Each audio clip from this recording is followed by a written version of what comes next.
Today's gospel is taken from Luke chapter 11, verse 29 to 32. This generation is an evil generation. It seeks a sign, but no sign will be given it. Often I feel like that too. I would like to have a sign. God, send me a sign.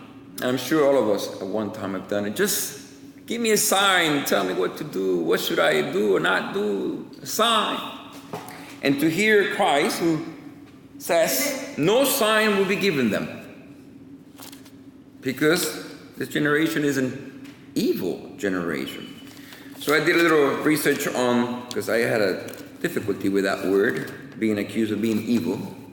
So, okay, Lord, what do you mean by this evil generation? The actual Greek word is poneros. The root word from pronos, from peno. And it has this implication of evil, but evil as a consequence or as an effect of daily work, of daily toil, of the day-to-day labors. It's almost like you get caught up in this routine of, well, I wake up, I do this, and I do that, and then we get into autopilot, and it's a very strong force that is developed with habit, and somehow the labor that it entails, and the work and routine, and just autopilot, and just going, then our work begins to be harmful, evil, bad, but bad in the sense that, well, this is what we do.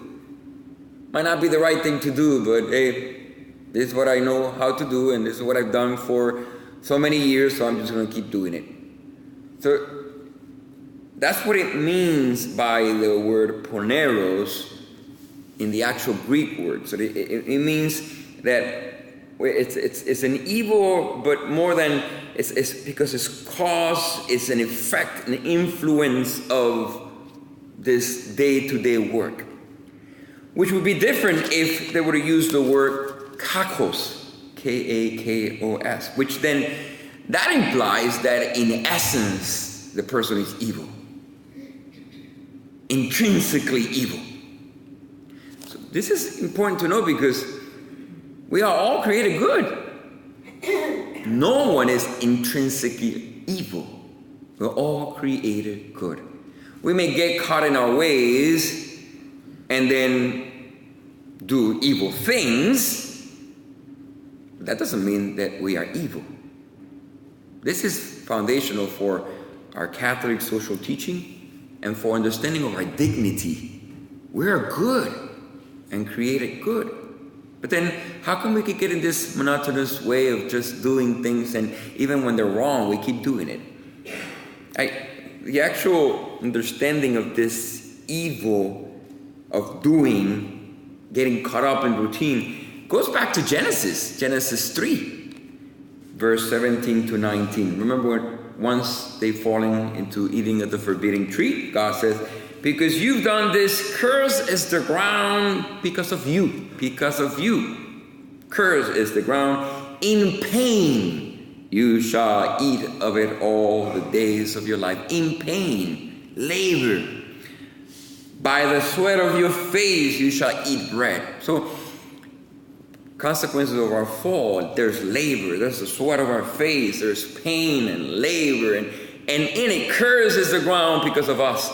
So there's this attempt to gain our daily bread that we just get in this monotonous way where we even do evil things and we just get used to it and just keep going and keep going and keep going. And that's what Jesus is attempting to address. No sign will be given to this generation.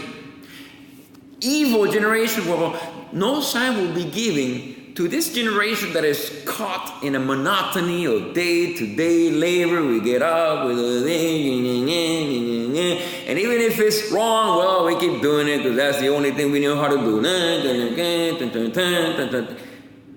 then we get caught there. No sign will be given them.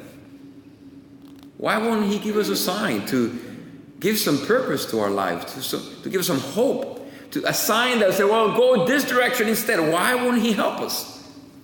And I don't think that it is that he doesn't want to help us. I think it is because what good it is to give you a sign if you're still going to interpret it in an evil way. A good sign interpreted in the wrong way, it's like, well, pointless. So something at the core of our hearts needs to be changed. And in the end, even if he gave us a good sign and perhaps a good interpretation of the sign, we're so caught in this current, strong, overpowering current of habit. This is what we do, and that's how we're going to keep doing it, because this is how it has been done, this is how I've been doing it, and I will continue to do it. To come out of that current of habit, overpowering force, that just routine, just keep doing it, autopilot. Even if God were to give us the greatest sign, will we be able to respond and say, no, change ways, this is not the path, when the whole current is leading us that way? No sign will be given to them. But our God is merciful. He still gives us a sign. He says, no sign will be given you except, okay, I give in. Merciful God. Except the sign of Jonah. Just as the Son of Man, something greater, Son of Man. The ultimate sign is Christ himself. He is the sign saying, there is this other way. You don't have to live by this monotony. Change the curse. This way. And what is the way? The way of Christ. This way of total surrenderness in love to the Father. To live even now here on earth in the embraceful love of the Father. Not to reduce my identity, my essence, to just what I do or fail to do. We are more. We are children of God. And we're beloved. And in Christ Jesus, this is our truth. This is the sign. This is the way to get us out of the monotony of just reducing our identity and our essence to what we do or not do. That is wrong. That is evil. And what defines an evil generation? People, you're more than your profession.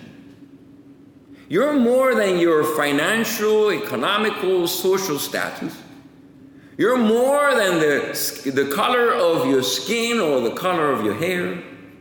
You are more than your appearance, the clothing you wear, the car you drive, the house you live in. You are more than that.